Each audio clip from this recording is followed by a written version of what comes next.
পাগলামি ছাড়া পৃথিবী চলবে? পাগলামি ছাড়া তো পৃথিবী চলবে না, তাই না? সবাই তো পাগল। স্যার আইজাক নিউটন কত বড় একটা পাগল, সে তো ফিজিক্স তো তাকে ছাড়া হতো?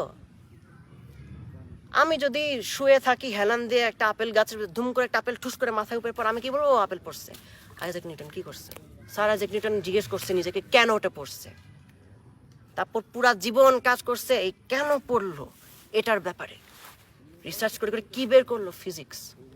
আইজাক নিউটন না থাকলে, ফিজিক্স না থাকলে কিছু থাকতো? আপনি যে ফোনটা ধরে আছেন, এই ফোনটার মধ্যে ট্রানজিস্টার কেমনে কাজ করে, কেমনে মাইক্রো প্রসেসর কাজ করে, র্যাম রম যা আছে, যা টেকনোলজির উদা আছে, এগুলো থাকতো না, তাই না? পাগল আমাদের লাগে। আপনি আমি যদি মানে অন্যভাবে বুঝাইতে পারি, আসলে অন্যভাবে বোঝানো নেই, পাগলটা আমাদের লাগে। অবশ্যই আমার বাবা একটা পাগল, এই জন্যই সে এত অসাধারণ মানুষ। আমিও তো একটু পাগল টাইপ। কিভাবে আমি পাগল টাইপ হচ্ছে, আমি কিভাবে বুঝাইতে পারি, আমি খুব দৌড়াদৌড়ি করি, ক্লাস থেকে এইটা থেকে ওইটা থেকে ওইটা, আর আমার আসলে প্রোডাক্টিভ লাগে আর কি।